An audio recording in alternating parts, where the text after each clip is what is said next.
And commissioner candidates to please take their seats down front, and we'll get started in just a minute.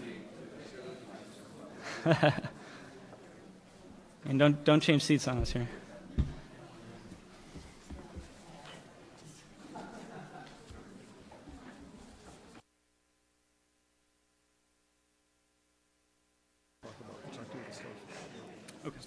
Okay. Yeah.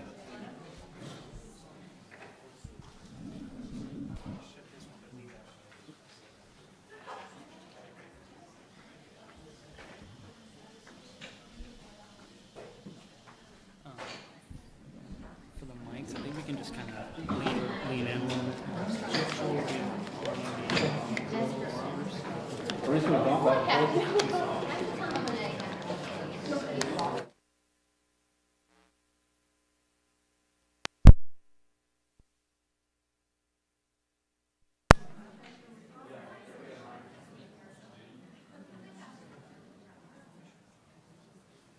Well, good evening, everyone. My name is Steve Wilson. I'm with the Paducah Sun, and I will be co-moderating this with Matt Markgraf of WKMS, he is the news director there. And we hope this session will be informative and interesting. We hope to keep it to right around 90 minutes. We might go a little longer if the candidates insist, but we hope it won't go much longer than that. The format is we're going to ask the same question to all of the candidates, and then we'll simply go down the row. We'll change the beginning point in each question so that we don't have the same person going first all the time. But we will have just 2 minutes for opening statements by each candidate, and then for each question we will allow 1 minute. And if there is any rebuttal, we'll give somebody 30 seconds if they put their hand up and say they want to say something else. And I'll let Mark now explain a couple of the details of how this thing is going to operate. Thank you, Steve. Yes, and thank you to everyone who's come out tonight. Thank you to all of the candidates for joining us tonight as well. And thank you to everyone watching on Facebook Live on WKMS Facebook page as well. Also, we are recording the conversation tonight, and we'll be broadcasting it on WKMS at a later date, probably early next week sometime as well. So you can hear it there, and we'll also have it online at WKMS.org, and I assume on Paducah Sun's website as well. Just a couple more things on the technicals. You mentioned the time. The timekeeper is over there. Thank you to Kelly for running the time. She has it pulled up to 2 minutes right now for opening statements. As the timer runs down and the clock is almost finished, it'll start blinking.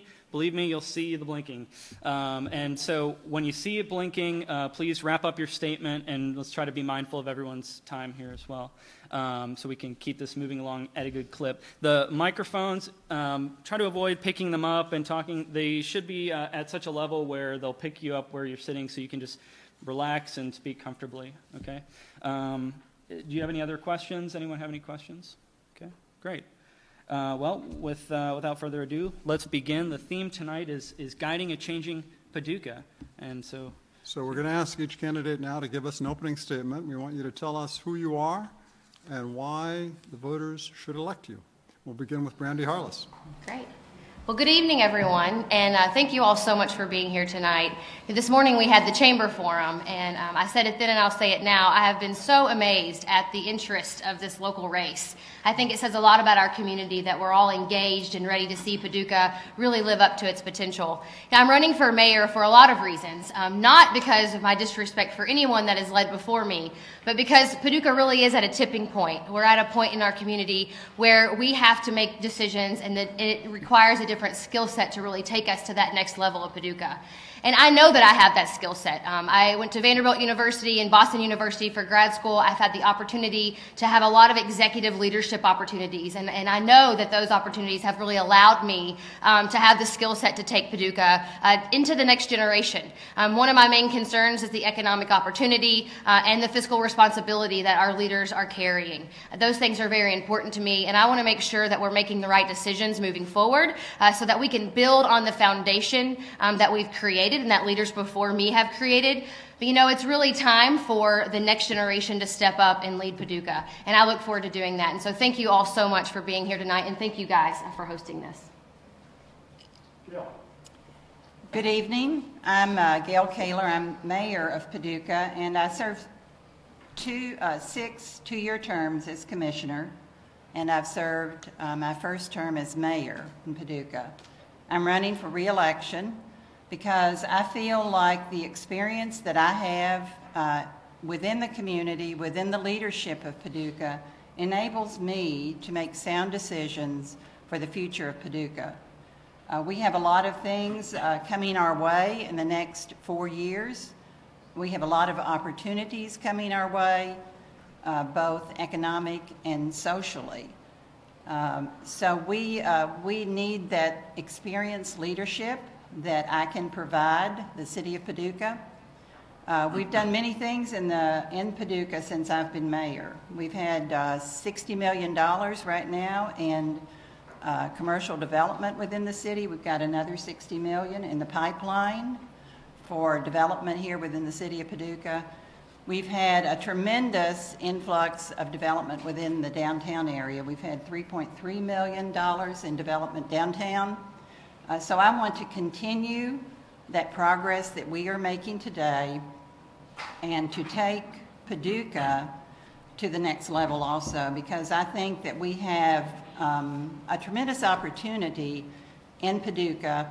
We're just ripe to bloom in Paducah right now. We have a lot of young people that have moved in Paducah since I've been mayor. We have an 8% increase in 25 to 35-year-olds that live in the city of Paducah. And everybody knows that for us to grow, we do have to have the young people engaged, and I've worked really hard for that engagement with the young people. We also need our older generations for the wisdom and for the experience. So the combination of the two will make it perfect. Richard.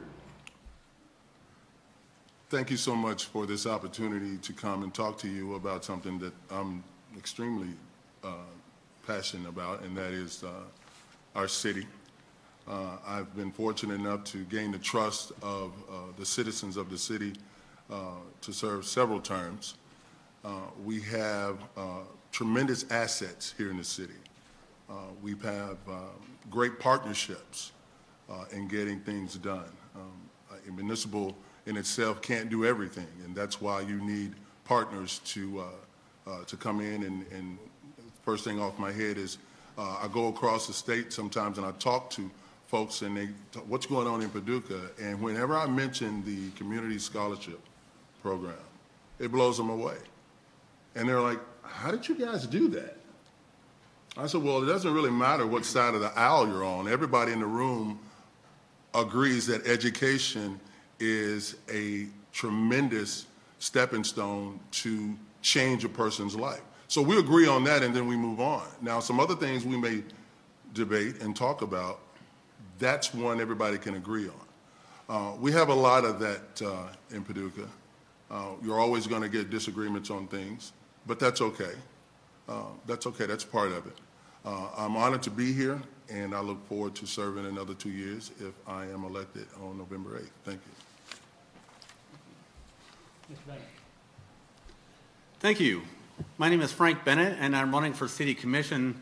As I was getting ready for tonight, I got to thinking about the wonderful Rotary Playground project that so many of us were involved with. Basically, in that project, 1,600 people who were passionate about Paducah came together and built a wonderful park that now thousands of people are using, and I was one of the people who volunteered for that. And one of the days I was working on it, the person who led my group was an actual professional carpenter. And he was actually on his 5th day helping the project. I overheard somebody ask him why he had committed so many volunteer hours to this project, in which he simply said, because I'm a carpenter and they needed a carpenter. We have so many things to be proud of in Paducah. There is so many wonderful things going on here right now. But for us to get to the next tier where we want to go, at the city level right now, we need leaders that have experience in business leadership and economic development. As most of you know, I'm the CEO of the National Quilt Museum. Before that, I worked for 2 years in economic development for Sage Fundraising Solutions. I've written a leadership book that's sold about 2,000 copies called The Breathing Organization, and I've been a leader in several other organizations. Now that you know my experience, let me tell you what I'm going to do. My campaign is really just about three things. First, looking at how we spend taxpayer dollars and more efficiently spending taxpayer dollars. Second, taking a deeper look at how we're doing economic growth and how we can do it better. And third, treating this entire community as one community in which every voice matters, because that is the only way we're all going to grow together. My name is Frank Bennett, and I need your vote on November 8th. Thank you. Ms. Bennett. Thank you, Matt, and thank you, Steve, and thank you both for hosting this forum. Dubious distinction of being the oldest commissioner candidate on this table, and the oldest, almost the oldest candidate sitting at the table. But if I go back and think about my time in Paducah, I'm a long-term Kentuckian. I'm a Paducaan, and I've lived here for most of my 67 years. I'm a graduate of Paducah Tillman. My children are graduates of Paducah Tillman. My grandchildren will be graduates of Paducah Tillman, so we have a long vested interest in this community. I practiced law with Whitlow Roberts, Houston and Stroud for 20 years, and then retired, and my second avocation has been, I was following my bliss, which is education and preservation and the arts, and I went on to take an old building, the old Elks Lodge in downtown Paducah, and have an idea, started it from scratch, the way I do most of my ideas, and 5 years later, it's a nice little business. Why did I put my hat in the ring here? It's because when I look back at what I have done in the areas of education, preservation, and the arts, I have had foresight that none of the folks here have had. I had the foresight to draft the historic zoning ordinance to protect Lowertown before anybody knew that Lowertown needed protecting. Nobody cared. I had the foresight in the mid-1980s to advocate for higher educational delivery with the 2+2 program, and we're sitting in the building that is a result of that. The other building as a result of that is the UK College of Engineering. I can go on, but my time is out, and I have a lot to say. More than 2 minutes left. Mr. Anderson. Thank you, and good evening to all of you, and we certainly do, as the other candidates have already stated, appreciate your hosting this forum. My name is Ronaldo Henderson, and I am originally from Chicago, Illinois. I have been in the city of Paducah for 24 years, coming from, obviously, Chicago. My wife and I have been married for 28 years, and we have 3 adult children, and so it has been a joy to raise our children here in the city of Paducah. I came to Paducah to pastor Washington Street Church, and have done so now for 24 years. We are the oldest congregation, the oldest African-American congregation in all of Western Kentucky. I'm not just a novice in terms of serving, because I have been serving even before now. I've served from the Foster Care Review Board to the Lourdes Ethics Board to the Paducah Housing Authority Board.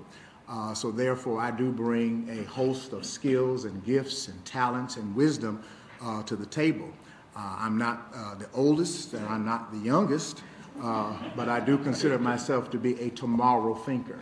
And I think that's what we need, people who can think about tomorrow and who can bring those gifts and skills and make Paducah better than it is right now. And as everybody else, I have a whole lot of things I'd like to say, and we'll try to get them stated in our time allotted. So thank you again for this opportunity. Thank you to WKMS and the Paducah Sun, and for everybody in the room for coming tonight to the forum. Before I introduce myself, I wanted to take a moment and share my condolences with the Newberry family. I've known that family my whole life, and they're the best people, and I'm so sorry for the loss of our former Judge Executive, Van Newberry. My name is Sarah Holland, and I am a 5th-generation Paducah native. I was born and raised here. I went to college at Transylvania University and received my law degree from the Washington College of Law. And I moved back here in 2009 before the birth of my first son because I could not imagine raising my family anywhere else. I also couldn't imagine that 7 years later I'd be the mother of not one, not two, but 3 boys. But here we are.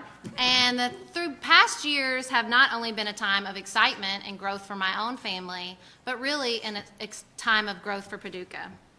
I'm running for City Commission because I'd like to see that growth continue.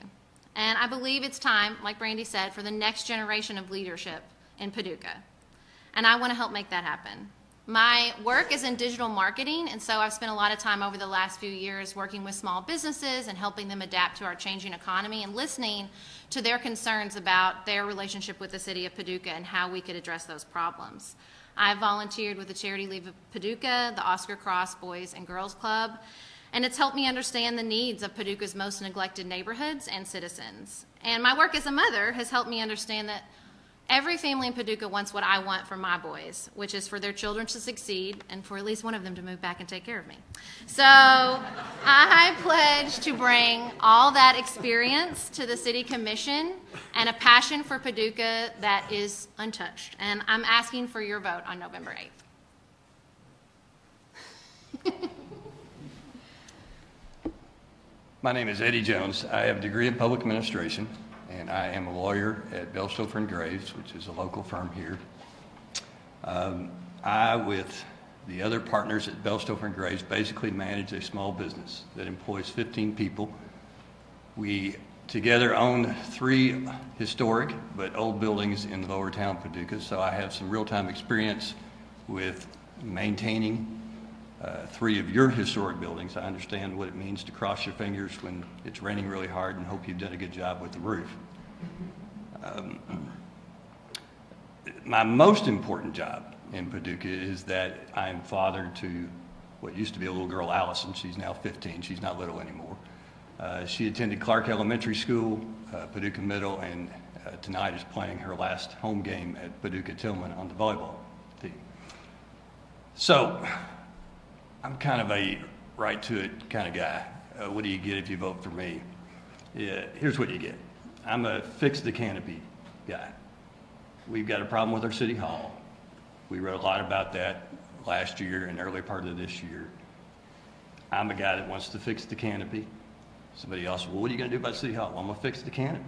And after we fix the canopy, if we fix the canopy, we scratch our heads, we look at it, and we do the next right thing. That's what you do with historic old buildings. So I'm a fix the canopy guy. Number 2, I'm the guy that keeps peppering your doorsteps with material about rethink and retool Paducah Power, our relationship with Paducah Power. There was a statutory change in 2014 that I think opens up that possibility. I hope to get a chance to talk about that some more. And then I'm the bikeable, walkable guy. I keep annoying you on Facebook with bikeable, walkable posts. I believe I have a vision for a Paducah seizing its uniqueness as a small city to create a campus-like city that is connected with bikeable, safe routes. Thank you. Well, thank you to the Paducah Sun and WKMS and all of you for being here. I'm Sandra Wilson. And this is very special to me to be in this building tonight for this forum, the Paducah Murray State Campus, because this is what inspired me to run for office 4 years ago. I was appointed to serve on a Murray State task force to determine how they could better serve Paducah. And our task force determined that a new campus here in Paducah was the right way to go. And I was part of a small group that lobbied the McCracken County Fiscal Court, the Paducah City Commission, and the Murray State Board of Regents to get that approval and to make this happen. In light of what happened today with the loss of former McCracken County Judge Van Newberry, I want to share with you that he was the first one that our core group went to meet with to ask for his support for local funding for this campus. He went with us, as well as others in this community, to Owensboro to look at the campus that Western Kentucky University had built in Owensboro and to see how it was working.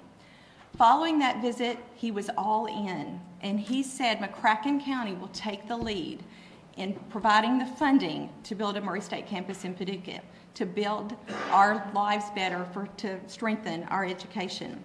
So I would ask that our thoughts and prayers, as Sarah said, be with those families involved in this tragedy today.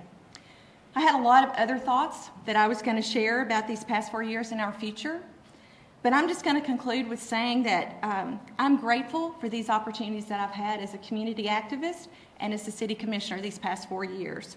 I have seen firsthand the progress that can be done when we work together and are united and asking and fighting for our priorities and not worrying about who's taking the credit. Our city and community have made some great progress these past 4 years, and we are ready for the future. I'm passionate about this community and ask for your support.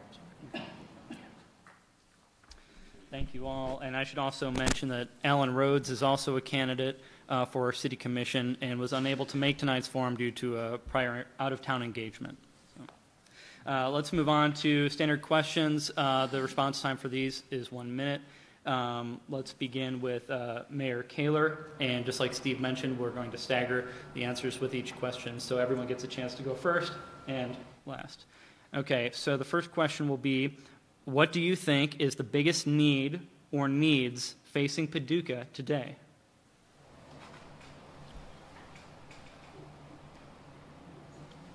I would say the biggest need that we have in the city of Paducah is workforce development, because we truly don't have enough people to fill the jobs that are available even in Paducah, or the economic development pieces that are brought to Paducah. Many of them they decide not to stay here. We get cut at the last minute because we don't have enough people to fill those jobs. So that's something we've got to really work on. I mean, when you walk around Paducah or drive around Paducah, you see help wanted signs everywhere. There are jobs out there. We just don't have enough people to fill those jobs. Even our high-paying jobs are difficult to fill. I was talking with Helen Sims at Superior Care Nursing Home. She cannot get RNs or LPNs at her nursing home, and assisted living, which is a beautiful facility. She pays $30 to, am I through? Yes, thank you. Anyway. Mr. Abraham. I have a question before you start the clock. The clock starts when we start talking, correct? Yes. Okay, we're good. We're good. Just want to. Jobs is always at the top of that list. Developing a skill set to take care of the job that's available. The mayor mentioned that sometimes we make a list, we make a short list, but we don't bring it home. Western Kentucky Technical College has a seat at the table now because we have the skill set here. If we have industry that's thinking about coming to Paducah and they need a particular skill set, we have the skills and individuals here on this campus to put together a program to address those needs. It hasn't always been that way, but we have that as a tool in the belt. So, we have students graduating high school. You don't necessarily have to go to college. That's great. But you can go to work through trade. So I think jobs is the number one, and developing the skill set to handle the industry that comes in. Mr. Bennett. Yeah, it's really two things. First of all, we need new perspectives. A lot of times when you have a lot of people, which is what we have right now, who are talking about the same things for years, you can't see the forest through the trees. I think there's two things that we really need. We need new perspectives from people from the outside, and we also need to get into a culture in which everybody feels like there are no sacred cows, and we can actually challenge anything. One of the things we do at the Quilt Museum, for example, 3 years ago, we had our best year in 25 years. We had 10% growth. It was phenomenal. And the day I came in January, I said, okay, let's look at everything we did with no ego and ask ourselves if it can be done differently now and consider everything from scratch like it never happened. Those are the two things that need to happen at the city level right now. Thank you. Thank you. Okay, Ms. Gwynn. And I would agree with most of the folks that have spoken thus far that the economic situation has never been quite the same since USEC was closed. I think we have lots of opportunities to address some opportunities, particularly with the foreign trade zone that, and with the educational process that has been put in place between the city schools and the WKCTC board, which I have been a 28-year member of, that board has, under Barbara Veazey's leadership, has developed a workforce development program that is part of the reason why we got the Aspen Award. The secondary schools are also trying to fill the need for trained and skilled workers and using the Commonwealth Scholarship Program to do that. So there's some things in place that we can take advantage of. We just have not done it yet as a community. Reverend Henderson. Well, I agree with everything that has been said. We do need jobs, absolutely. We need a skill set development. But let me say something I think that may not be necessarily popular, and it's this. I think one of the greatest needs that we have in this community is to have a government that is inclusive. That's what we need. We got to have jobs. We have to have development. But we also need to be a people who listens and understands the needs of this city.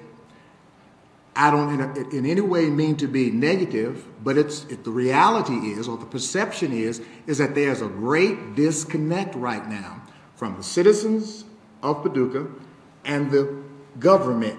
They don't know what's going on. They don't know what they need to do. They don't understand what's happening here, what's going on there. We need to have some type of connect. Thank you. Ms. Holland. Mr. Frampton asked me earlier, I told him that I'd knocked on about 3,500 doors across the city over the last few weeks, and he said, what's the number one thing you hear people say? And my answer to him was, it depends on the neighborhood. And what I realized, as Reverend Henderson was talking, is that it's because of what he said, and it's something that I talk about a lot. Everybody has a different problem, but underlying that problem is a loss of trust between the citizens and City Hall.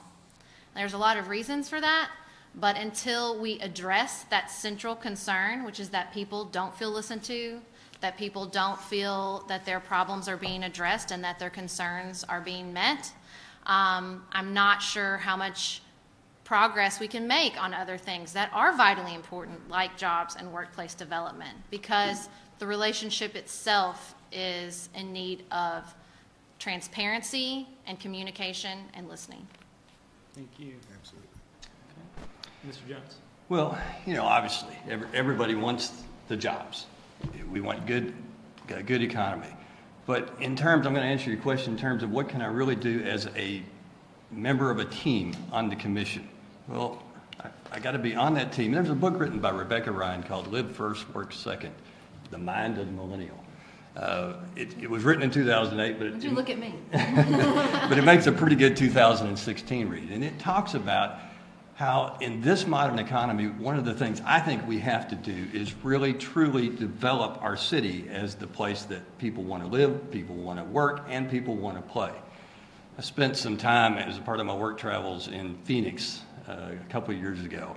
And nobody from Phoenix is from Phoenix. They're from someplace else. And I'm like, well, why did you come here? Well, because I could afford the house, because it had good restaurants, and because it was a great place to play. I think we need the spotlight on Paducah because I think we have those things, and I think that would be my job as commissioner. Thank you. I believe we need to start with believing in ourselves and having a positive can-do attitude about what we can achieve here. When people move to this community, they love it. They find it as a welcoming community, a welcoming home for them. And I know of people who have turned down promotions to stay here in this community to raise their family. And sometimes I think we just don't celebrate ourselves enough and the great things that we have going on here. We may not be a perfect community, but we have a lot. And we have proven that we can do things ourselves. We don't have to rely on what other people are doing at the state or federal government. If we want something done in this community, we go out and do it. And that speaks volumes for what our people are. We have generous people that live here. And I think one thing that we could start with is believing in ourselves. Thank you. Ms. Wilson. I know that's a long list to get through before you come back around here. What is there new to say? I have plenty of new to say. goodness grief, this is such a great panel of people, because we all probably agree in this room that every single thing stated is exactly what is needed for Paducah. You know, as someone running to be at the helm of the city, I'll say this. I firmly believe that we need a solid 10 to 20-year plan that our citizens believe in and that we can all get behind. And I'll tell you the number one reason for this. We all talk about fiscal responsibility and our concern for the way our taxpayer dollars are being spent. And I know that one of the ways that we can solve that problem is by having that solid 10 to 20-year plan that we all believe in. And that is what holds us accountable to the way we spend our dollars. It's what gives us a true vision for where we're headed. Because right now what I'm afraid of is that we're making decisions right in front of our eyes and we're not looking 10 to 20 years out in front of us. And so that is the thing that I think is needed most. And then let's get back to the inclusion conversation, because that is definitely number 2 in my eyes. And it will get us to that long-term 10 to 20-year vision. Okay, thank you. The next question, and Richard Abraham, you'll have the first shot at this one. In recent years, the city of Paducah, despite its many assets, has not been very successful in attracting new businesses to town. This is especially true in the past 2 years. There's only been 1 job recruitment, and that was all of 25 jobs. How big a problem is this, and what can be done that isn't being done now to help turn it around? Well, a municipal can do so much. Some of the talk that I've heard is about thinking, maybe sometimes you have to think out the box. We have the city and the county uses taxpayer dollars for the Greater Paducah Economic Development Council. Scott Darnell and the fellas over there and ladies, they do a great job. When you talk about recruiting businesses, it's a lot of moving parts. Some of the things as mentioned earlier, you know, there's always a list, and we make a short list and we don't quite bring it home. That's economic development in a nutshell. You land some and you lose some, and we've lost a few. So I think collectively you get the brain trust together. You sit down, you look at what you've done in the past, what we can do differently to try to bring those jobs here, and you do that by bringing new ideas in, not looking at what you've done before, but kind of changing some things. Thank you. Thank you. Mr. Bennett. When I worked in economic development, I actually spent about 1.5 years helping companies look around the country on where they want to actually build new facilities and bring jobs. And seeing this from the perspective of the company, I said where there's things that we can work on. Basically what companies do is they'll make a weighted spreadsheet and consider all kinds of different variables, from tax structure to power cost to property use to potential employees, and we could spend all day on those lists. And then they'll compare regionally and based on population a couple dozen places and weigh it and then shrink it down to 2 or 3 and decide where they're going to go. In our case, there's 2 things that need to happen. First of all, while the economic group is great, getting new jobs and getting business is everyone's responsibility at the city level. And the reason why is if a company decides their most important things are related to other departments other than economic development, everyone needs to understand that this is job 1, making this happen. And that's the first key. Thank you. Thank you. Ms. Gwynn.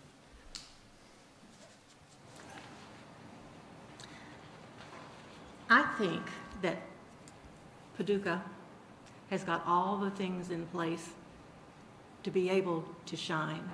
I think what is missing is a certain amount of infrastructure that can be put into place, but I also think we have a wonderful resource in our back pocket. If you look at a map of the United States, right in the center there's Paducah, and if you look where we are, we're tucked into all these inland waterways. The river has been the source of Paducah's birth and its death in 1937, and its revival with a lot of it was the first industry, marine waste. We have got now a designation as a foreign trade zone, a duty-free port. That is huge. With the opening up of the Tennessee-Tombigbee Waterway and the Mississippi River, we are the northernmost ice-free port in the United States. We need to have importing and exporting and grow our businesses that way. Thank you. Reverend Henderson. I think that, first of all, what has to take place is that we have to create an atmosphere for new businesses. We have to create an atmosphere for growth. And in creating that atmosphere, I think the first thing that has to happen is that we have to work diligently to tear down the wall or to tear down the perception that is out there that Paducah only wants certain kinds of businesses. I think we have to have conversation. We have to sit down and talk about some things. And in that conversation, I think that what we need to talk about is what kind of incentives can we offer. It's kind of like, how bad do you want me? How bad do you need it? How bad do you want it? And then I think we have to ask ourselves the question, what can we do that we have never done before? We have to be tomorrow thinkers, and so that means that we have to do some things that we've not done before. We have to make some adjustments that we've never made before, but that comes in creating that kind of atmosphere for growth and for new businesses. Thank you. Ms. Holland. Yeah, so what I talk about a lot is the next generation of leadership. And as somebody from a different generation than most of the people running for city commission, I think that we need to move past the idea that one big employer is going to come in here like USEC and save Paducah and pump in all these jobs. That's not the global economy we live in anymore. It just isn't. And I think that we need to start thinking about our economy like you would a portfolio, and that needs to be diverse. And it's not maybe going to just be one big plant. Maybe it's going to be this small employer and this small employer. And we're going to build a diverse, adaptable, and more dependable in the long run economy that will employ a diverse population, a diverse skill set, so that we're not just dependent on one type of workforce development. These dang millennials, they always want to rewrite the script, and I think that that's what we need to do here. Thank you. Mr. Jones. Okay.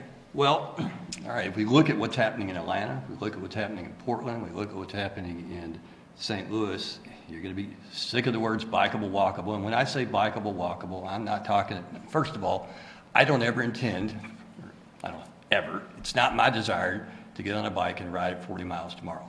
I'm not bikeable, walkable because I necessarily want more opportunities for recreation. I'm bikeable, walkable because I see Paducah and the size of Paducah and the shape of Paducah, and I see, hey, this would be pretty easy to make campus light. I'm not talking next year, but I'm talking over the next 15 years. We do something like that, all of a sudden, everybody wants, it's like what she said, they want to live here already. You add that to it, and they really want to live here. I would add, we heard this morning some of the reasons why somebody didn't come, and I think we need more transparency of that. It does help to know why people reject us. Makes me a better boyfriend sometimes when I know why somebody rejects me. I at least know what to work on. So I think we hear the successes, but we need to hear the transparency of the failures. Thank you. Thank you, Ms. Wilson. This may be on the fringe of the time frame you mentioned, but these are some companies that people probably don't even know are in Paducah that have located here in the last 2, 3, 4 years. Whitehall, Genova, Teletech, HT Hackney did a big expansion. Both of our hospitals have been hiring. CSI, Dippin' Dots, HB Fuller have been hiring. Our river industry. Our Riverport just received the Foreign Trade Zone designation, a national award for container on barge. Our DOE site, we have replaced those jobs. We fought in D.C. with the Department of Energy to make sure that the next contract was much longer than a 3-year one in order to give the people that are working at that site, 1,600 plus, some stability with a 5-year contract and a 3-year and a 2-year extension. We also we just have to keep home growing our own while we are actively recruiting across this country and across this nation for people to move here. My time's up. When you say Genoa, I believe I had a conversation with the city commission or the city finance director. And he said that the city is losing money on Teletech, that they're not paying their taxes, and that the deal was not such a good deal for Paducah. We brought in some jobs, but there's about $200,000 a year that we're not getting from there. Thank you. Ms. Harless.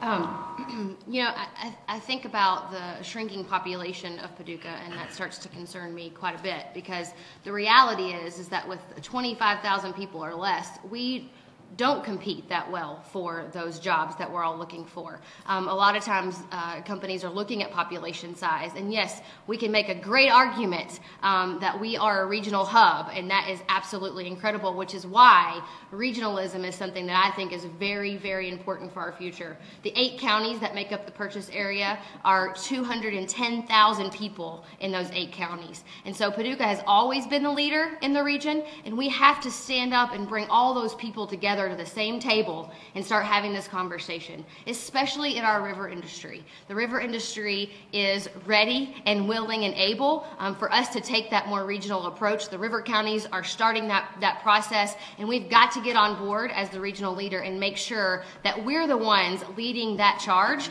and recruiting those companies into our region. Ms. Keller. The model that we have used in the past when we've recruited industry to Paducah is you basically buy the jobs, because these large companies want incentives to come to your community. So we can no longer use that model. We don't have the money to hand out bribes anymore for big companies to come here, use the money up, and then leave us. We need to work with our local companies, with our local businesses, to ensure that their businesses can grow, that they can hire more people, that we can increase opportunities for entrepreneurship, that we can increase opportunities for innovation with our jobs, with our opportunities here in Paducah. And to me, that's the future of the growth of jobs in the city of Paducah.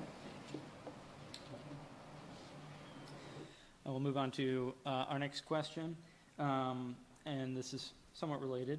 While recent data reports a boost in the 25 to 35-year-old population, Paducah has suffered a 5% population decline since 2000, and going back further, you can see a steady loss of population over the past 50 years. How does the city reverse this trend? And we'll start with Mr. Bennett. Thank you. A lot of times economically, you'll hear people refer to this as a bucket with holes, where what we're actually having happen is for our population to grow, especially among talented people, you have to be able to get enough jobs to go from when you graduated from college to retirement and to prosper and move up in your career as you go. What keeps happening to us is that everybody reaches a point where they can't expand to their next highest tier of job without leaving this community, and that's the thing we have to fix. The average person in our economy now will have 7 jobs between when they leave college and when they choose to retire. We have to have enough different jobs available in different career paths so that you can go through that entire process from beginning to end and get all those promotions while in Paducah, and then we can actually curve the tide of that. Because what's happening right now is that whether it's job 2 or job 6, eventually people are leaving a point where they can't continue to promote without leaving this economy. Thank you. Thank you. Ms. Quinn. Look at the vacant lots on the south side of Paducah. Nothing's going into them. We need to have an aggressive neighborhood revitalization program, and it can't be a cookie cutter from a lower town to a Fountain Avenue. You've got to take that from the grassroots up. It's messy because people are going to have different ideas, and not force it from the top down. That means engaging with the citizens, and I do think that the current commission has not engaged citizens on this issue as much as it should have. I will promise that I will engage citizens, and we will try to come up with a plan to get rid of those vacant lots and fill them up with something good. Mixed-use development, land use strategies are available for those who just got to build the incentives in. And I will tell you, if you have a vacant lot, it doesn't take a rocket scientist to know that if you have something on it worth property taxes of $2,000 versus $10,000, you've made money. If you. May I read that? Yes. Thank you, Ann. I would just like to say we have extensively involved the citizens of the neighborhoods that we go into. The neighborhood I live in, Lower Town, That was the brainchild of a resident that lived in Lower Town that was tired of the slumlords and the drug deals on the corner. And he's the one that went to the mayor and said, let's do something about this. When we went to Fountain Avenue, we engaged the citizens before we even began that process. So yes, we do. Thank you. I'll put Matt back on the clock, and we'll go to Reverend Henderson. Yes. As you know, I pastor the Washington Street Church, and over the past few years, our church has experienced a decline in young adults. And one of the reasons that we've experienced a decline in young adults is that those young adults have to leave Paducah in order to find lucrative employment. And I think they leave every weekend to go to Nashville, to go to St. Louis, to go to Louisville, to find entertainment, to find things that they can't find in Paducah. And so I think that as we talk about being tomorrow thinkers, or at least as I'm talking about being a tomorrow thinker, we have to find ways to engage that young adult group in the city of Paducah where they can have ownership, but they have to know that they're going to have lucrative employment. They have to know that perhaps they can be the CEO. They have to know that, and right now they don't. Thank you. Ms. Holland? So I like to think that I'm uniquely qualified to answer this question because I did choose to come back to Paducah after my husband and I, well, my husband's not from Paducah, but after I left to go to college and I got married and I lived in Washington, D.C., and I chose to come back and make a life here. And the reason I did was a lot of reasons that I think we could offer other people high quality of life with a low cost of living. I like to tell people my husband and I played a game when we came back called "You're Never Going to Believe What I Paid for This" after living in Washington, D.C. for several years. So I think that we have a lot to offer, but if you think about it, my husband and I represent the changing economy. He is a lawyer. He's in the service economy. I am a freelancer, so I'm in the gig economy. That's how our economy is changing. And so we have to think about where those jobs are, who are the people filling the jobs in our changing economy, and how do we appeal to those people? We have a lot to offer freelancers and service economy, especially young families who want to live in Paducah, who want a low cost of living, great public schools, and a great standard of life. Thank you. Mr. Jones? All right, so I think you have to mix with that. At the same time, the county hasn't grown, but it hasn't lost population. And I think you have to go back to a fundamental question of, well, why do you live in the city now? I mean, we're no longer at war with the Indians, so we don't gather there for protection from them. The county has plumbing. The county has electricity. So some of the reasons that historically you would naturally want to live in the city are gone. So what are those? We have to ask ourselves, what are the reasons that we want to live in the city now? Well, I agree with you. We've got this great riverfront. We've got some great things. But if you live in Kevel, you can experience the riverfront. You can still drive to it. So I'm back to bikeable, walkable again, aren't I? One of the reasons to live in the city is that we have this unique way of being able to connect from our driveway and our front door to our cool things and thus become that cool city. So there, I made it all the way back. Ms. Wilson? We have seen, as you've mentioned, the resurgence of some of our young professionals coming back. And 4 years ago when I ran, that was something I absolutely talked about. And I named several people, including my daughter, that I hoped and prayed would come back here. And we're seeing that happen. They've bought houses, they're buying into businesses, and they're bringing having families here. So I think that we need to continue to do the things that would build amenities here that will attract young professionals. We have a new young professionals organization with 175 members in it that are networking together, building their careers together, and they absolutely could be used to help bring other people here. Did we have maybe a lost generation of people that moved away and didn't come back? And how sad is that? And now some of their families are possibly moving to be back with them. The population decline is something that just is surprising and startling when you drive around the city and you see all of the building and all the growth from buildings that you would see going on. Thank you. Ms. Harless? So I think back to when Jeff Speck came to town. I'm sure a lot of you guys saw him. He wrote the book Walkable Cities. And one of the things that he observed about Paducah was we were ripe for two types of people. People who wanted to retire and young people who wanted to take chances and start businesses. And I think he was right on. You know, the millennial generation, the ages 25 to 34 that we're mentioning, just outgrew the baby boomers. I don't know if anyone saw that this summer, but they did. And mayors across the country who are in that generation are being elected by cities our size, and they are doing a tremendous job of recruiting their peers back to their cities. Because when you look back home and you see that your population that you loved so dearly has elected a young mayor just like you to lead that city, then you are more confident that you're going to have a like-minded person who is putting those things into place that everyone has mentioned on this panel to make it your quality of life the thing that you're looking for. So that's why I am running for mayor. Thank you. Ms. Kelly. What was the question? I mean, when you're the Population last decline. one, you go, Population you know. decline. Population decline. Well, you know, population decline is a phenomenon across the country. It's not unique to Paducah. It's not unique to McCracken County. All smaller communities especially are seeing that population decline. And a lot of it is just because people aren't having as many babies. I mean, people are having fewer children today. My daughter and son-in-law have one child.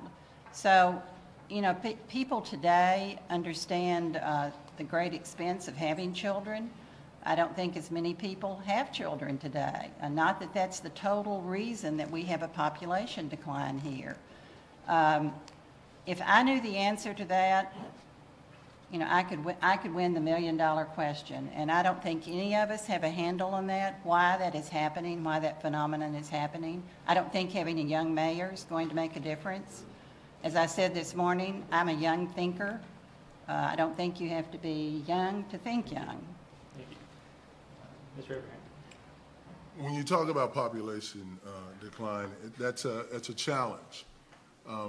What we've tried to do on the council is when you look at revitalization, when you look at what happened in Lower Town, when you look at what's going on presently at Fountain Avenue, the last few houses that's being built there, folks just wanted to come there and build a house. Why? Because that neighborhood does not look the same when I grew up in that neighborhood. So we use that as a tool.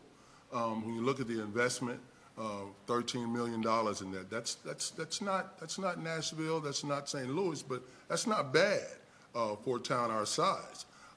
We are a unique community. We're a tale of two cities.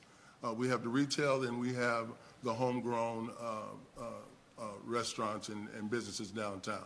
So it's a challenge, and we have to look at different ways to encourage people to come back to Paducah, to move into our inner cities. Thank you. Thanks. Okay, our next question, and Ann, you'll be first.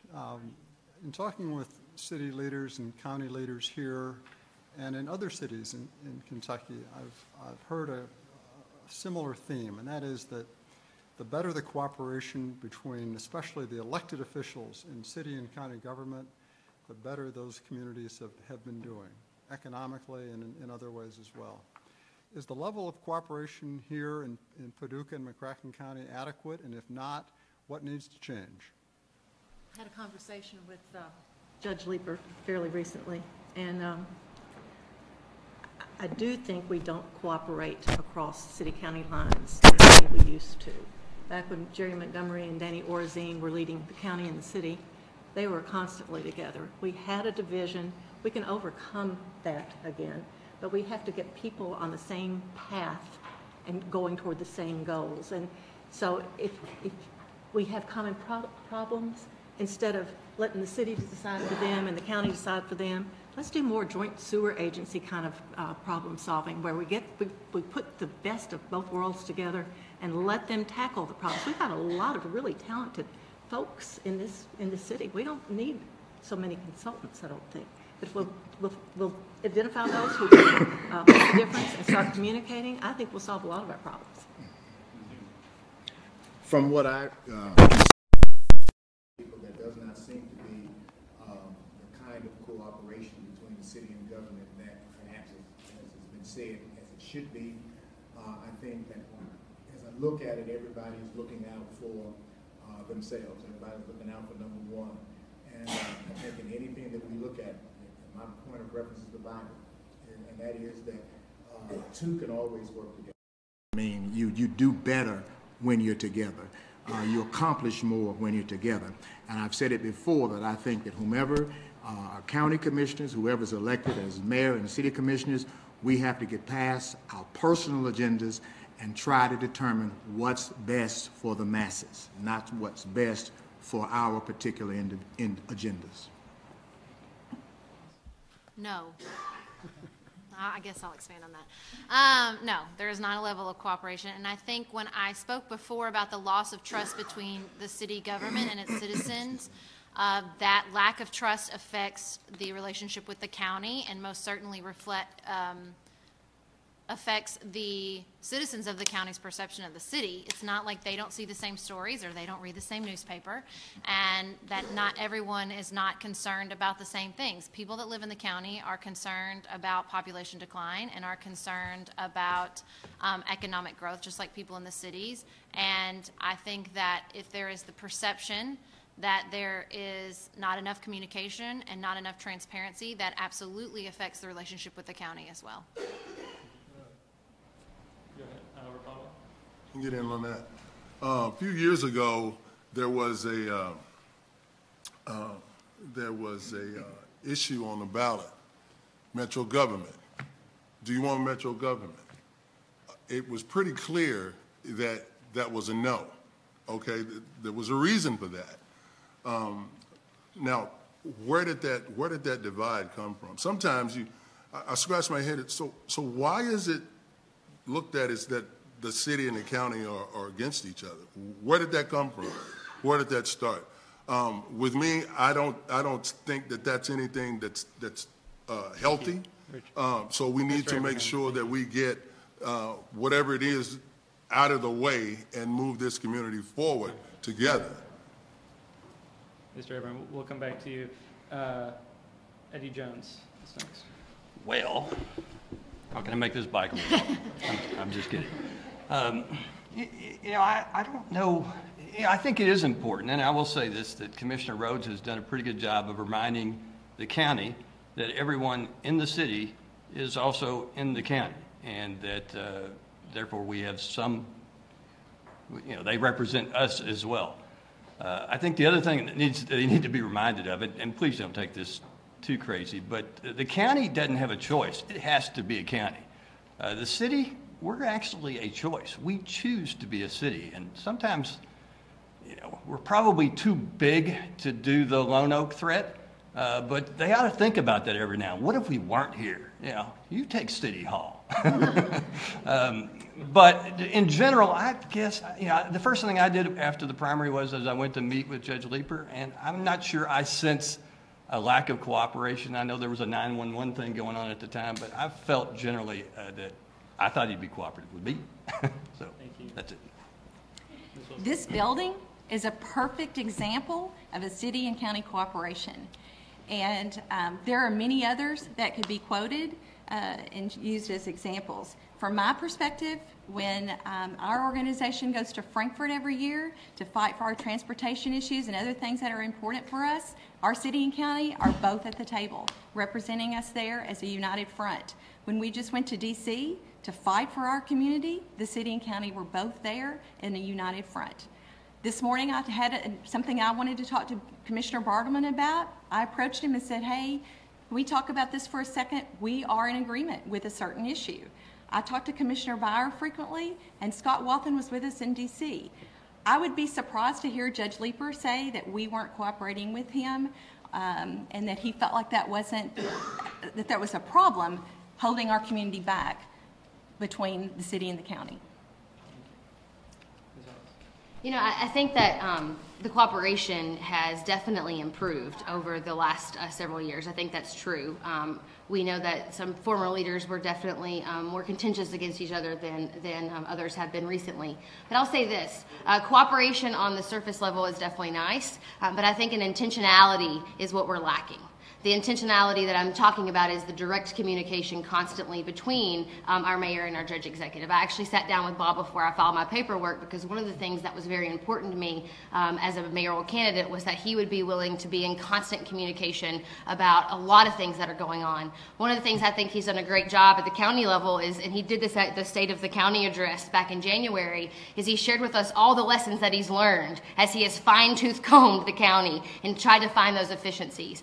And so he's done that part, and I think that it's up to our mayor and hopefully me to be able to have that constant communication, bi-weekly communication about what's happening so that we're always on the same page and we don't have those points of contention come up. Thank you.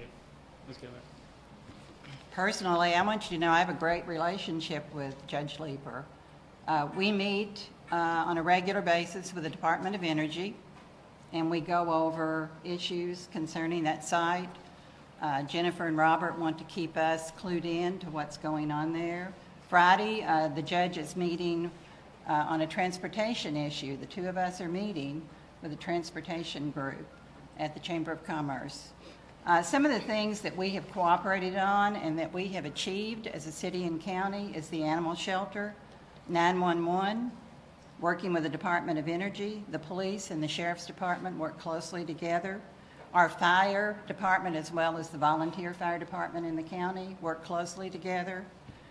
You know, and as Eddie said, we're county residents. We live in the city, but we're county residents. We love it so much, we pay the taxes twice. Thank you.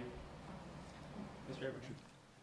So it's interesting when you talk about this rift.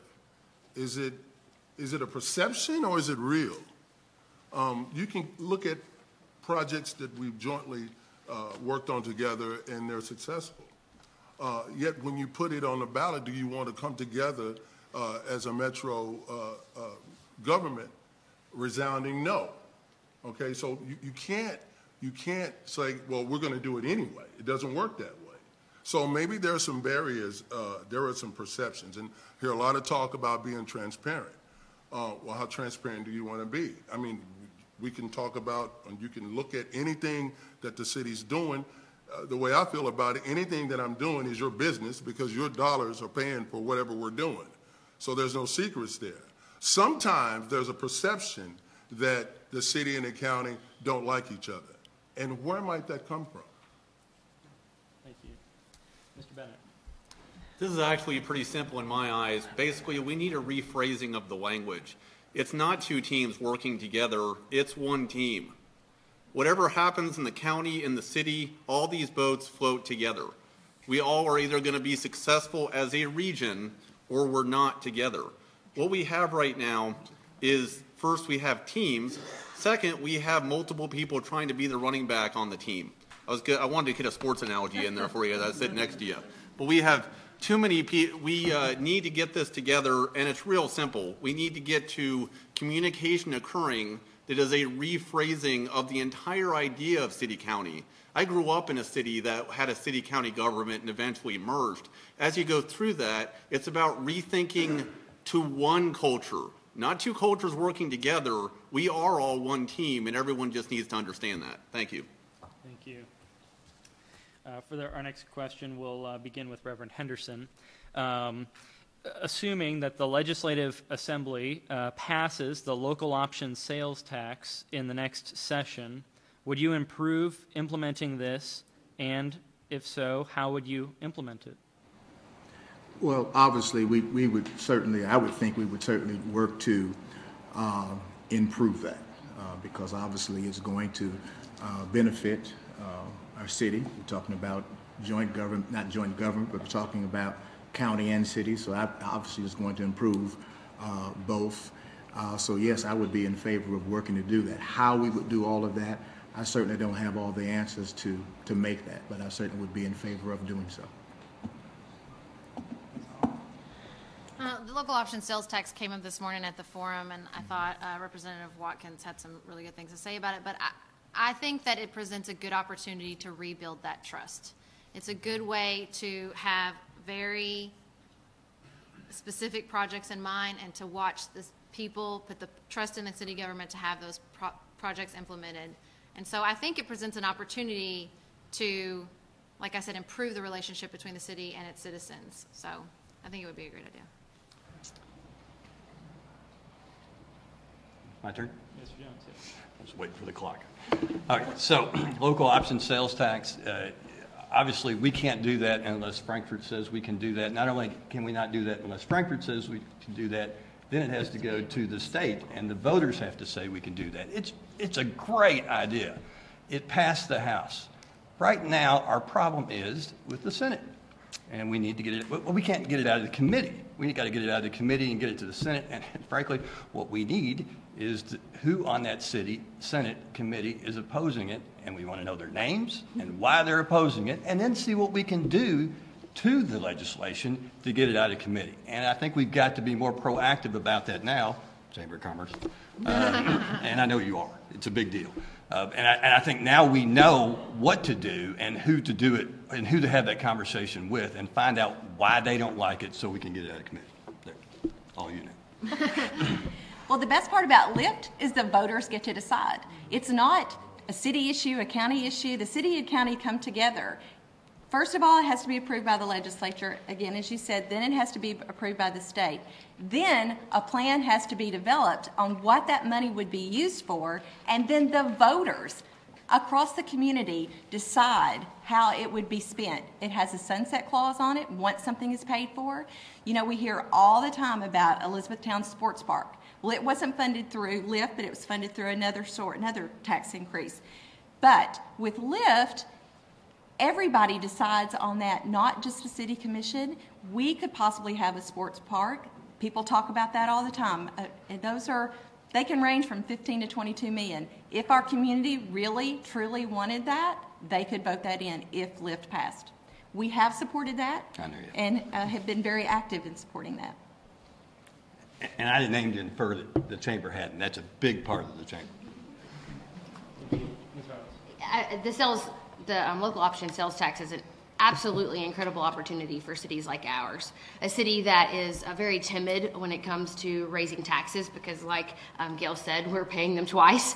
So we're all very hesitant for that. The great news about that, as Sandra mentioned, is that the voters get to choose whether or not that tax gets added and for which project it gets added for. So it's a great opportunity to, as Sarah mentioned also, to build that trust back. You know, the recent community survey demonstrated a lack of trust in city government of our citizens. It was down in the 40% range, I think it was.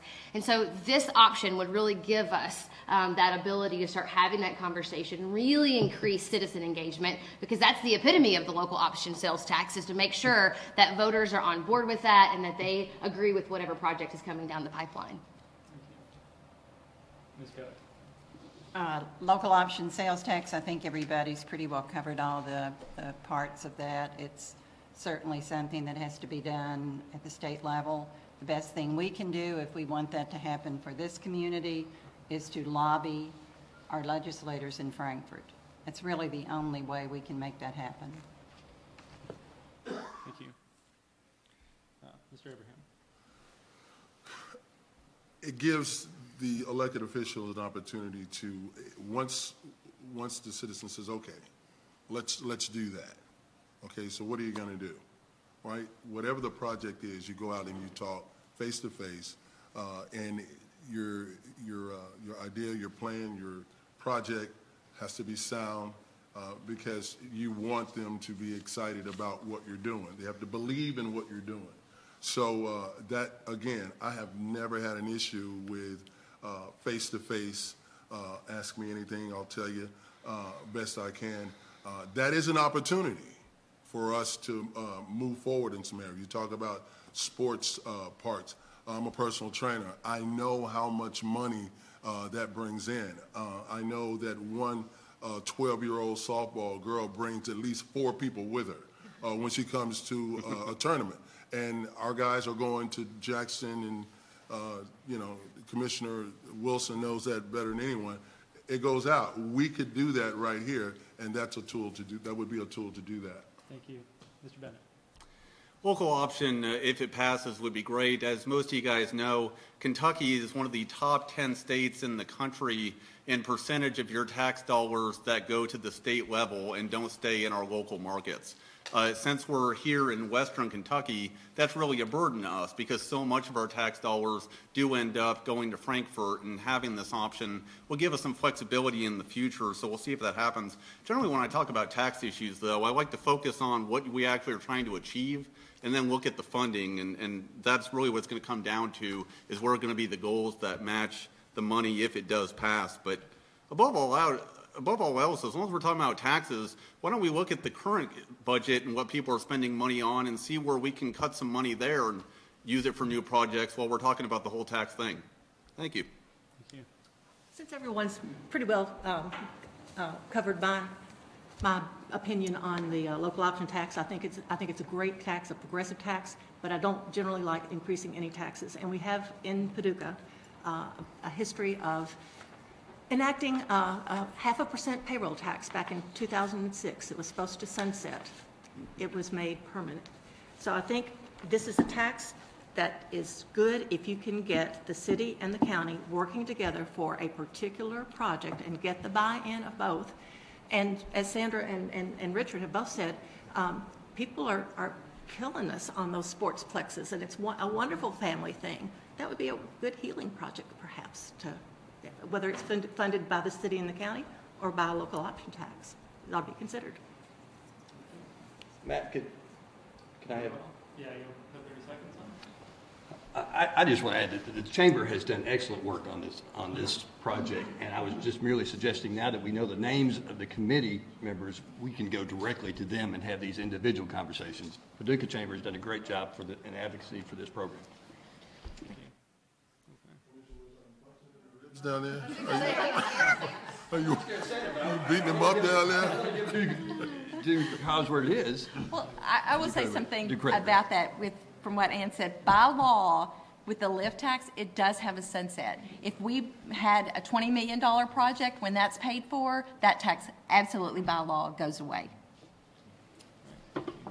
Okay, we'd like to get your opinion on the Paducah Power System. And we'd like specifically for you to tell us what you think the city's role can be in helping reduce power rates. As you know, Paducah Power operates independent of city government, but that's not to say that it's completely detached. Paducahans have been paying the highest electric rates in the state of Kentucky for the last several years. They have come down a little bit recently with the reductions in the power cost adjustment, but they're still as high or higher than anywhere else in the entire state. What might we do that we're not doing on a city level to help make things different? Eddie is pinching me because he wants my time, so I feel him nipping at my heels. I have been really encouraged by the leadership at Paducah Power. As I'm sure you know, the Paducah Sun had a story that they are trying to move into a longer-term plan to reduce rates through a lot of options. And so I think that we are on a positive track with that. I know that there are some, seems scribbly notes, that there are some options for an increased role of the city. I think that if we are going the right way and the leadership at Paducah Power is doing its job, I don't think there's a need to drastically change that relationship. I think drastic changes to the relationship between Paducah Power and its citizens is how we got into this mess. So I think that, again, trusting the leadership and where it's going forward and hopefully continuing to see the rates drop. But I know Eddie has something to say. We'll see the rest of my time to you. I do, and this answer won't have bikeable, walkable in it. Okay, so in Paducah, our power grid is one of the few unregulated power grids in the state and the nation. And it's not unusual for a city to help regulate the price of a power grid. Henderson does it, Orangeburg does it. Why do they get to and we don't? Well, it's because in 1943, they had a power plant under construction and we did not. We are organized under what's called the Little TVA Act, which basically sets up what we have, which is a separate entity in which all we really have is charm and persuasion with regard to the Paducah Power Board as to what they can or can't do. However, in 2014, the legislature did away with the classifications of the city, and it made an old statute relevant to Paducah. And there's been a 1943 case that interpreted this statute, and I believe it opens the door for us to pass an ordinance that protects us from an ordinance increase without the transparency that we should have. If they want to raise our rates, they need to come before the cameras, tell us why, how long, and what caused it. Thank you. Ms. Wilson. Well, for many years, our community did enjoy lower energy rates, and across this area through Jackson Purchase and through Paducah Power. And unfortunately, there were decisions made by a board that impacted us negatively. And I believe that we took steps to try to correct that by removing, almost demanding the replacement of the manager there. I believe we have a good, strong manager now with Gary Zing. I'm very encouraged by the things that we see about their strategic plan. We have some good, smart business people on that board that are making decisions, and I really hope that they will continue to turn that around, and I know that they know that it's being watched by the business community. We have, as a part of the business community, we've had them come talk to us about their plans and how that they're going to make a difference, because we can't have the highest rates in the state. This is a timely question. Actually, we had that this morning, and I actually met with the general manager of Paducah Power for a couple hours this afternoon to learn about what is his perspective of where we are. I do think that they had made the right decision of who to hire. He is very aggressive on this issue. It's a very complicated issue. We basically overinvested significantly in a lot of different streams of power. So we're in a bad situation. There is no doubt about that. I told Gary today that my intention will be to always keep my finger on the pulse as mayor so that that doesn't let up. And he was very receptive to that. He thinks it's very important that we don't stop asking the question, what is the next move we can make to start lowering those rates? Unfortunately, I think they're going to come down very slowly because of the market moving so slowly on that. But I told him I'm very intentional about this. This is very important to me. It takes away from our residents, and it really does hurt us in being competitive in the region. Thank you. Ms. Keller. When all of this first surfaced, I was newly elected mayor. So I took the steps to encourage the board to fire the general manager, which they did. I told the board to take the steps to tell the chairman of the board to resign. They did. I appointed 2 new board members, very adept businessmen within the community. They're wonderful board members. Hardy Roberts is now the chair of Paducah Power. I think as far as the board being a well-run board now, it is a very well-run board, but they're caught in a dilemma that there's few options for them except to continue to try to sell the excess power, which Gary does diligently. He works all the time to sell that excess power, so they'll just have to keep working to get that down. Mr. Abraham. Actions that were taken years ago has come back to bite us. I talked to Mr. Zing when he first got here, and it's pretty much, he has this notebook of information, and he's looking at it, and his hands are like, we have to work our way out of this mess. So we voted to reshape that board. We have our city manager sitting on that board. I think Mr. Zing and the new leadership over there is doing a much better job of, first of all, just understanding what they're doing. I think some decisions were made in the past that wasn't, maybe the skill set wasn't where it needed to be at that time, but we're here. So we have to deal with what's in front of us, and I think we have the leadership over there in place to do that. I just want to clarify, Commissioner, when you said we, that's the board. Correct. Not us, not the commission and the mayor that makes those decisions. No, when you Yeah, said the board. you reappointed, I mean, you Right. appointed new people. We Right, confirmed- which is we what I confirmed- can do as mayor. Right, to the and board. we confirmed those. Right, right. That's what I meant. Thank you. Oh, okay. We. All right. Thank you. Mr. Bennett. A lot of things that have been said here are true. We are definitely have a much stronger board right now. We're definitely dealing with issues that happened a long time ago. There is an underlying issue, though, that I still want to bring up because I think it really matters, which is at the end of the day, the fundamental flaw that still exists is that we have 5 people on a board who are able to make any decision they want to make, and there's absolutely nothing we can do about it. There is no oversight to that process at all.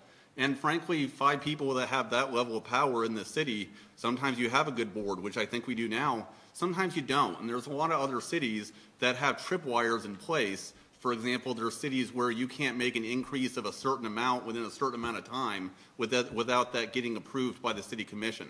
There's different ways we can tripwire this. The way it's set now, if you end up with a bad board again, we could have an issue again, and that's an issue I'm sensitive to.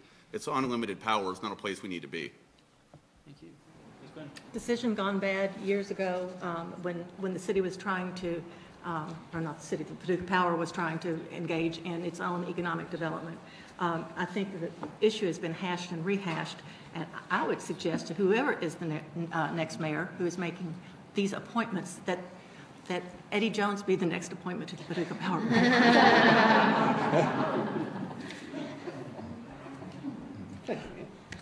Well, I think that we, unfortunately, we learned what I already knew, and that was, of course, our power bills were obviously way too high.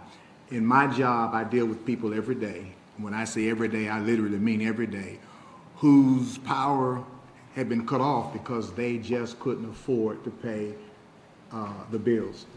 And so, therefore, whoever the we were down there, they did a good job in appointing and asking for the resignations and appointing new people, and they are doing an excellent job at this point.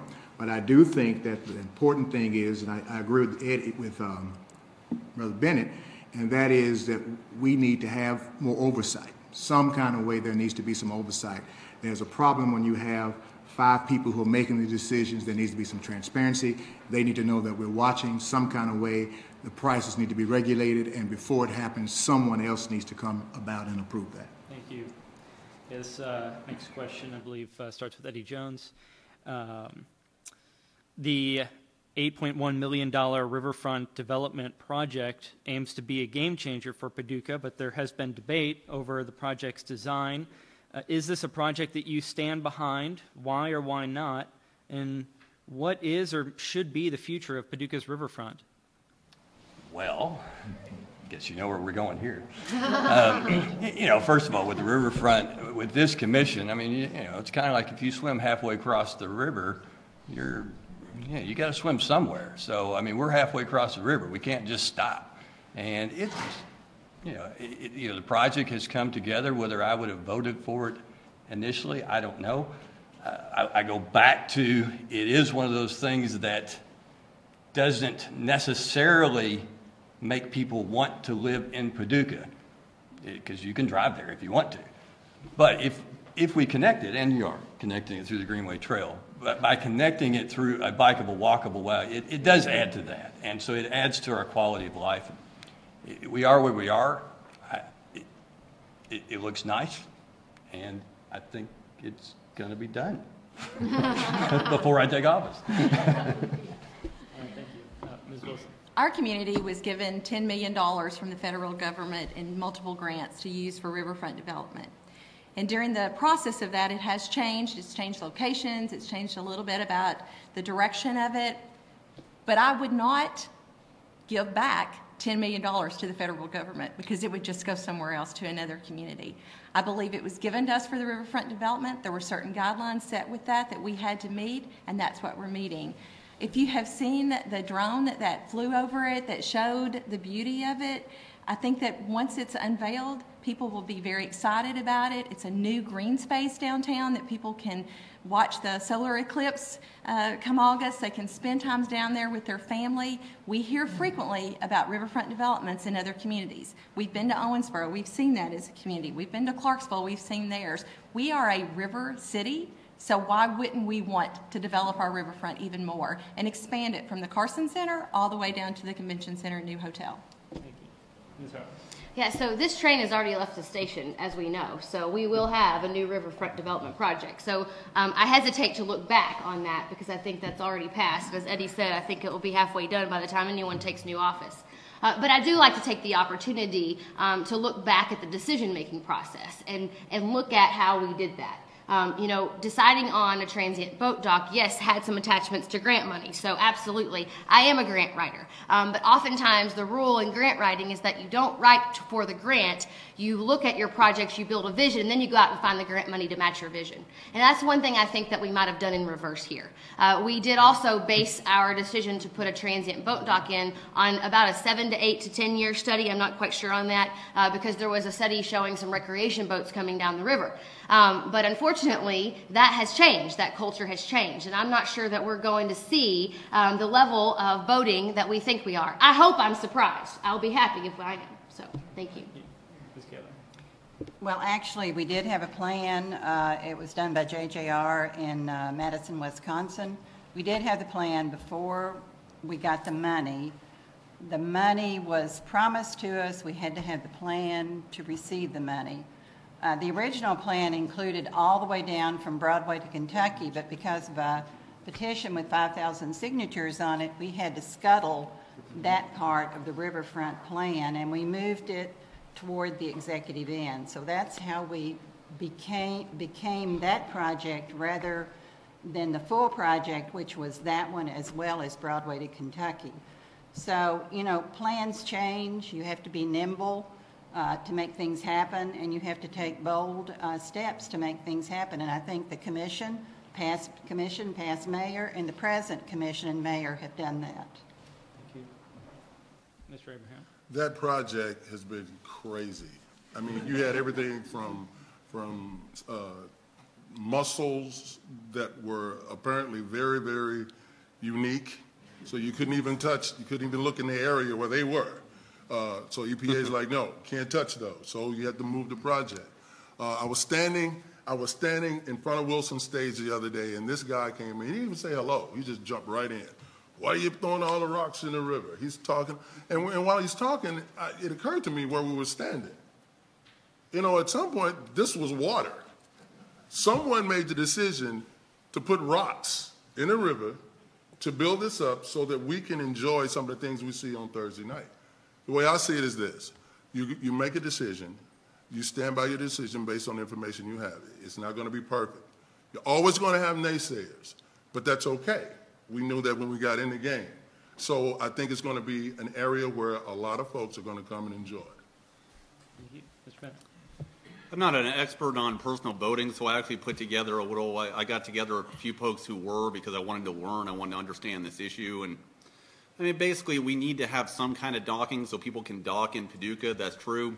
Would I have done it the way they did? No, I wouldn't have spent nearly as much money. I would have done it smaller.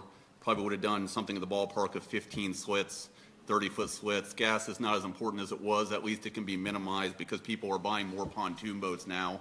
As people flow through the river, it's just the places they stop, it's not as much as a concern. But at the end of the day, this is one of these projects where it's going forward anyway. I would have done it a little different, but it's going to end. We're going to have it. Thank you. Thank you. Those rocks were really expensive, Richard. And the point I think I would take from the lesson I would learn. Which rocks are you talking about? The ones that went in the river at the pilings that kept sinking because somebody didn't do a $30,000 test in order to find out that they needed more rock than that they originally planned for. So that's true. That is true, and I hold the current commission accountable for not holding the department head accountable and the city manager accountable for that flub.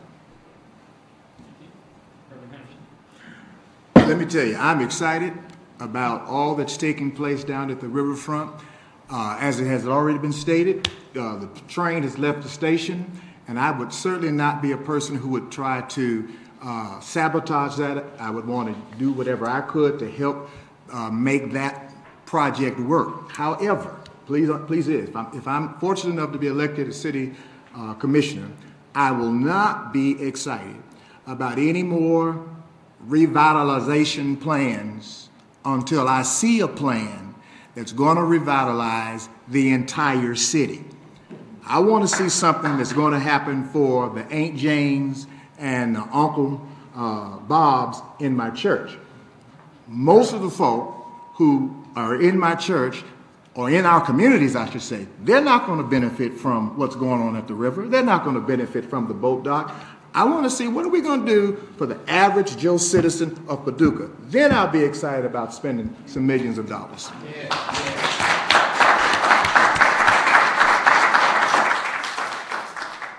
May I just add one thing, and that is that unlike Owensboro, our river is a working river. What we have set aside for leisure is fine, but we have an opportunity on both sides of that stretch of land to work with the River Authority to develop that land for economic uses, for jobs for our citizens, and I think we have an obligation to do that. Thank you. Ms. Holland. Oh, okay. Please don't write an editorial about Ronaldo saying average Joe. I got in a lot of trouble. Oh. Well, I don't want to get in your trouble. so please don't write it. Just comment on that, on the, when you talk about creating opportunities for individuals, that's such a broad scope. Specifically, what are we talking about? Are we talking about creating an environment where everyone has an opportunity to succeed based on their initiative and work ethic? Is that what we're talking about? Or are we talking about something other than that? I want, as a commissioner, I want to make sure that and some of the ideas that we talked about tonight, to create an environment where everybody feels that they have an opportunity. Now, if there's some areas where you feel that there are some barriers, legitimate barriers, where you don't have an opportunity to compete in the process, then we got to fix that. Thank you, Mr. Abraham. Thank you. Ms. Holland.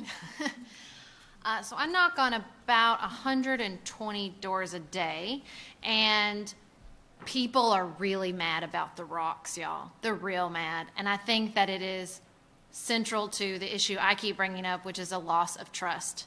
And it's not because of the development, although a huge part of what I hear over and over again from the citizens of Paducah in a very diverse arrangement of neighborhoods is that they feel like that project was not for them and it did not benefit them. That is a universal thread I hear no matter what neighborhood I'm in. Absolutely. And so there is people really being upset about the project generally and who it was to benefit and the way it was executed. Ann is exactly right. There were mistakes were made, and the people of Paducah, from what I've heard from knocking on doors, feel like no one was held responsible for those mistakes. Sure. Thank you. All right, we have one final question before we'll go to conclusion remarks. Yep. Steve? And I think this is a good one to end with. Paducah is a very diverse community in its racial and its socioeconomic makeup. Do you feel all of the... I'm sorry. Paducah is a very diverse community in its racial and socioeconomic makeup. Do you feel everyone's voice is being heard in this community? If not, what can be done that will make Paducah more inclusive and more responsive? Sandra? You know, I think that type of diversity makes our community unique. I met with Dr. Reese, the new president of the community college, this week to talk about what we could possibly do to recruit even more international students to our community college, to our School of Art, to help bring that here. There's another city in in Kentucky that has an international person charged with international communities liaison for that city. So I'd like to see us get to there and to add more. I think it well rounds your community we could have more listening sessions. You know, we are out and about and talking to them and trying to help if they're coming here. So I would absolutely look for new ways to include them here. I think we have to include employment opportunities for them and look how we can recruit that. This is something that is near and dear to my heart. I have talked a lot during this campaign about our approach to neighborhood development, because the reality is, when it comes down to it, we all spend time at our own homes, in our own neighborhoods, and with the people who surround us. And when we look at empowerment, you know, I don't knock on quite as many doors as Sarah Holland does, but I'm getting close to that. And I find such great leaders in every part of our city. I do. People who are waiting for their voices to be heard. And so my approach to neighborhood development, I think, would get to the core of what we're talking about here. And that is a true empowerment model, where we're looking at finding leaders in each of our 52 neighborhoods who all come together at the table and talk about what their issues are back in their own communities, back in their own neighborhoods. That's 52 leaders that we're talking about that really demonstrates the diversity of our city, and can really take that back to their own neighborhoods, and then using the city's leadership, empower their local neighborhoods.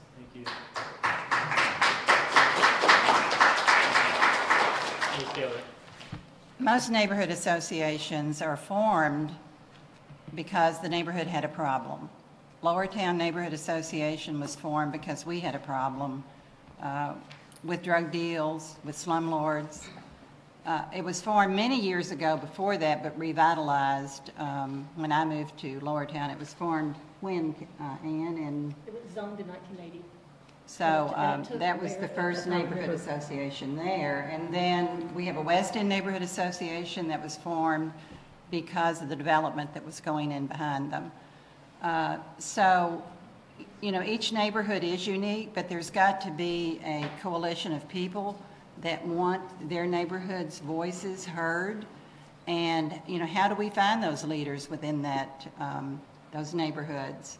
That's something that we need to work on. Racial Unity Group is here tonight. I mean, it's amazing the job they're doing in Paducah to further race relations. Thank you. Mr. Abraham. Neighborhood associations, that's a tool. You have to care about where you live. Back some time ago, neighborhoods were different. Folks knew who lived next door to them. So I think that's something that may sound old-fashioned, but what we're talking about is exactly that. I don't want to live in a neighborhood with rundown houses. If I see something going on in my neighborhood that's not positive, I want to speak up about it. How do I do that? Is this a tool, this neighborhood association, is this a tool that's still relevant? Do we need to blow that up and come up with something new? I know that when there's issues in a neighborhood and folks come to City Hall and talk about it, I'm encouraged by that. That lets you know that they're passionate about where they live. We all have responsibilities. We all have personal choices. So let's make it tough. Well, I'm living in a neighborhood that's gone, used to be great, it's not so great. Who are the people that live in those neighborhoods? Are you speaking up? Are you making the issues known? Or is it one of those things where the commission goes or government goes down and look at your neighborhood and point and say, okay, this is what we're going to do? Thank you, Mr. Abraham. Thank you. Mr. Bennett. As I mentioned at the beginning, this is one of the 3 key items of my campaign. Guys, it's real simple. The job of City Commission is to represent the entire community and be accessible to them. Sitting next to Mr. Wilson right there is a stack of my business cards. They have my cell phone on them. You can call me anytime you want. That's the job. The first thing we need to do is be accessible to everyone. The second thing is to have more events like this. And in fact, if the 5 of us who win can agree to do this again in 6 months, I'll be there. But the biggest thing people have to understand is that we are a small community in which we can only succeed as one. If you represent a small group of the community, that's not leading, that's lobbying. And that's not what we need. We need leaders that understand that we're all going to flow together. Otherwise, it doesn't work. It's the basis of being a city commissioner. Thank you. Ms. Boone. Neighborhood redevelopment is near and dear to my heart as well, since I have been very active very early on in the Lowertown